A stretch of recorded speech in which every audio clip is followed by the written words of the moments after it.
Lewis acids, they are electron pair acceptors, while Lewis bases are electron pair donors. So we focus on electron pairs when we're dealing with Lewis definition of acids and bases.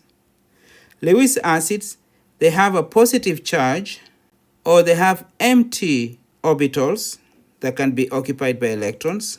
Example of that would be compounds of boron and aluminum. That's group 3A. Aluminum and boron compounds.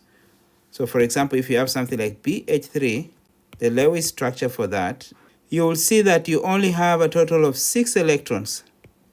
That means boron has what we call a hole, and therefore it has room for electron pairs from a Lewis base. And then the last type of Lewis acid are transition metal salts. And that's because transition metals can form what we call expanded octet. So they can have more than 8 electrons on their outer energy shell. These are examples.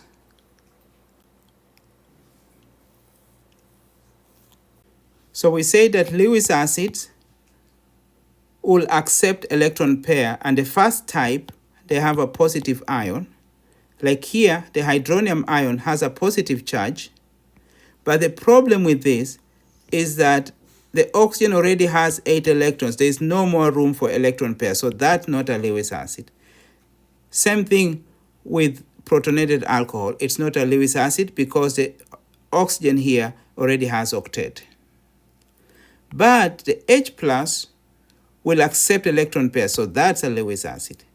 The other example for Lewis acid would be a carbocation intermediate. So that carbon that has a positive charge can accept electron pairs.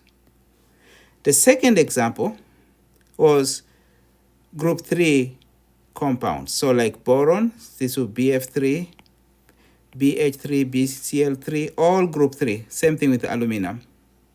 They will be Lewis acids. They have an empty p orbital. And then the last type of Lewis acids are transition metal salts. So any type of transition metal salt will accept electron pair because they can have what's called expanded octet. Lewis base have negative charges, or they have electron pairs, lone electron pairs. So for example, hydroxide ion has a negative charge. Same thing with amide, it has a negative charge. Same thing with the alkoxide ion, has a negative charge. But also compounds with lone pair of electrons. So like water has 2 electron pairs, amines and ammonia have 1 electron pair, and then carbonyl compounds have 2 electron pairs. Those can also donate the electron pair, so it makes them Lewis bases. Lewis acids accept electron pairs, and they are also called electrophiles, while Lewis base donate electron pairs, and they are also called nucleophiles. You'll see people abbreviating that as Nu or Nu minus, and electrophiles, they will abbreviate it as E plus. We use full arrows to show electrons moving, and the electrons will always move from high electron density, that's the Lewis base or the nucleophile, to the region with the low electron density, that's the electron acceptor or Lewis acid or electrophile. So always you move from the Lewis base, which is the nucleophile, to the Lewis acid, which is the electrophile, and you show the electrons moving using double-headed arrow because there are 2 electrons. A negative charge involves 2 electrons, or electron pair is 2 electrons. If you use a single head like that, then that's 1 electron. And we'll see that in another chapter on mechanism. And then that gives water. You get a OH minus and H plus combining, and the oxygen will use one of its electron pairs to donate, because remember this has 6 electrons. It will donate 1 pair to form a bond with the proton, and that gives you water.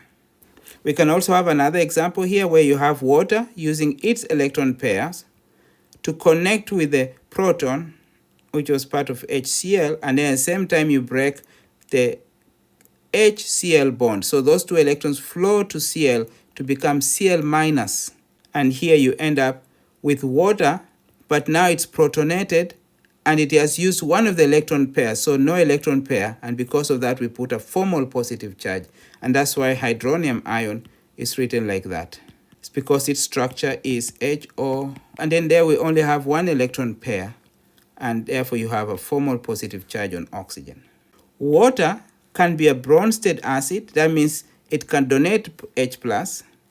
It can be a Bronsted base, that means it can accept H+, because water itself has oxygen with electron pairs, and it can be a Lewis base because the oxygen can donate electron pair.